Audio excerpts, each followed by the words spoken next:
Hey everybody, welcome back to Giant Talk, the world's first OKR podcast. Delighted to have you guys listening again. And this week we're continuing the theme of the special mini podcast that we're doing. So we've got Roger back, founder of Derby Giants. Hi there. So we're looking at the research paper that you've just written, Roger, in this series of mini podcasts, which of course is available for download from the website. Can you just give us a little bit of background about the research report in case people haven't listened into the earlier ones? Yeah, so I'm kind of a naturally curious character, and I was wondering why it is that some businesses, some organisations have decided to use OKRs and what they've discovered as they have gotten to grips with them. And I thought the best way to approach this was actually to kick off an ongoing piece of research. So the data that we've started to build up, even though we've published our first report at the beginning of October, this is, I see as being an ever-growing body of research, because my aim is certainly to publish a new report every 12 months, just to show how use of OKRs is evolving and expanding.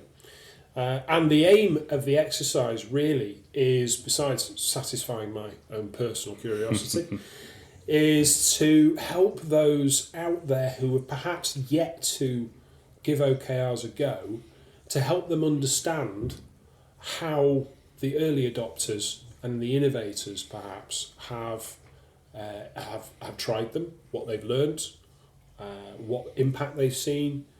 And, you know, the $64,000 question, if they were to do them again, what would they do differently? Mm-hmm. So we're really looking to pull some insights from the data so that those, like I say, that are yet to actually take the step with OKRs could do so with a bit more confidence and a bit more knowledge to help them on their way. Fantastic. Okay, so today we're going to be talking about who it is that's actually using them, right? Yeah, well, you've got to start somewhere, and although it might not be the most revolutionary part of the data set that we've pulled together, you know, you have to understand the demographics to start off with. Now, out of all the respondents that we had, 60%, if we look at this from a sector point of view, 60% came from what we would term technology or software. So no big surprise there. Yeah, no great surprise, and I think that's no great surprise because, you know, OKRs have emerged from the software sector, and I think in many ways they are a very good cultural fit, particularly for organisations. Why is that? Well, particularly for organisations that are already using methodologies like Agile, right, which are very collaborative, very team orientated.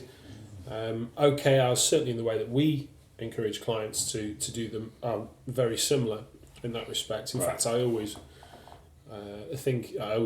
describe OKRs as kind of applying the principles of Agile to an entire business, and not just your projects. So yeah, 60%, no great surprise in that respect. But then the other 40% was made up by 20% of professional services. So by that we mean law, accountancy, and such like. And the other 20% was manufacturing. Now, interesting.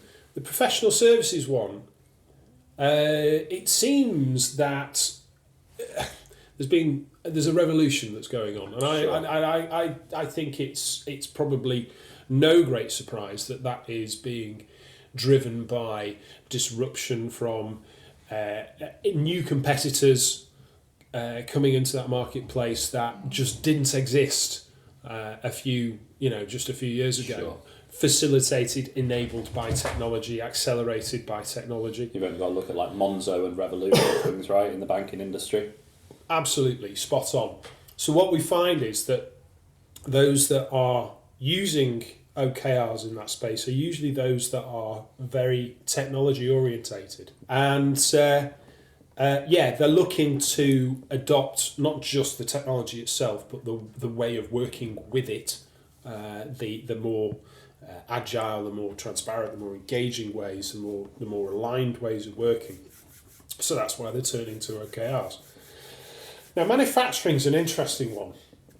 And if I'm honest, There Be Giants hasn't actually worked with any manufacturing clients as yet, although I personally have experience of that sector. And I am talking to two in the pipeline. Well, that's good to hear.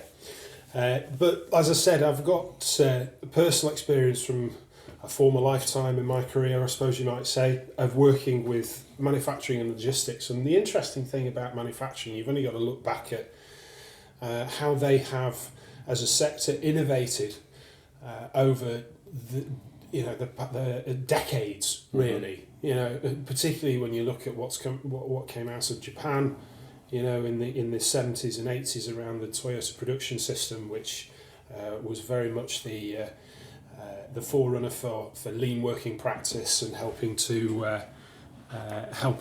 improve productivity. So I guess what I'm saying there is that manufacturing has always been open to new approaches. Right. Maybe not usually the early adopters though, or maybe not, but certainly they're open to looking at finding better ways of doing things. So I think it's possible, although perhaps it's worthy of further research, but it's possible that it could be that they are looking at OKRs as a new way of working. Sure. In that respect. So that's an interesting conclusion to make. And there seems to be a missing sector there for me, which is NGOs, charities, not-for-profits. Do we have no feedback from them? No, we didn't have any feedback from them. I'm certainly not saying that they're not. It's OKRs are not being used in that. And as we know anecdotally from our own work, that we are receiving inquiries from that sector. Yeah. But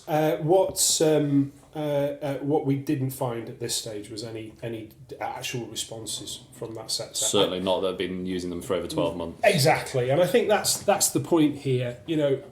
We see quite a high, or we see the majority of respondents from the tech and software sectors because that's where they've been established for the longest. Yeah. So it's no surprise. Again, like I said, I want to repeat this every 12 months, so it will be great to see how this evolves over time. Yeah. Okay. So what about the size of businesses then?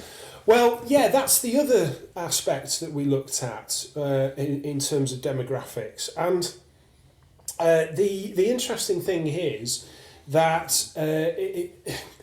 OKRs are often thought of as being really better, more well suited to smaller organisations. Right. Okay, that certainly makes getting OKRs in place a bit simpler if it's a smaller, less complex organisation. But and in terms of respondents to our research, 55% of respondents were from organisations of less than 100 people.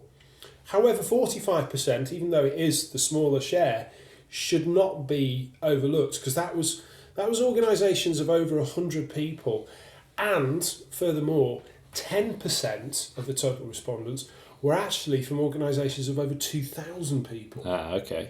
Right. Now, that doesn't mean to say that all 2,000 people actually had their own OKRs. The software providers we know would be lapping them up, wouldn't they? Yes, they would. They would indeed.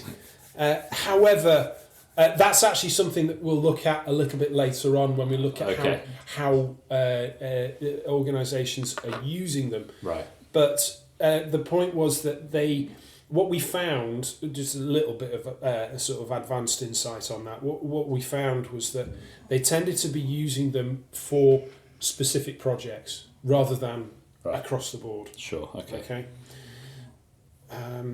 Now, the other aspect of who is using OKRs was location. Okay. Now, we found that from our respondents, 25% of them came from the UK, 45% were from Europe, excluding UK, and that's not a Brexit comment. That's just to help with the distinguish between the two. And the remainder was spread across North America, South America, Asia, and Oceania. And I think it's I think that it's probably no great surprise that there is that balance.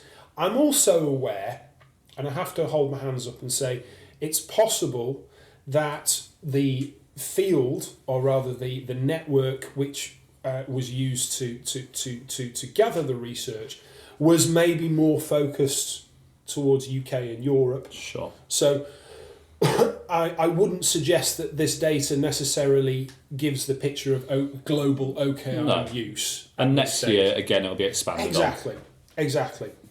You know, I kind of think of this as almost a bit like an MVP, sure, if you will. You know, you've got to start somewhere, so you publish the first one, and then you build and refine and make it better. So just on that point of kind of regions, I think doing the analysis of this data has really kind of triggered for me, and as I said, I'm kind of quite a curious character anyway.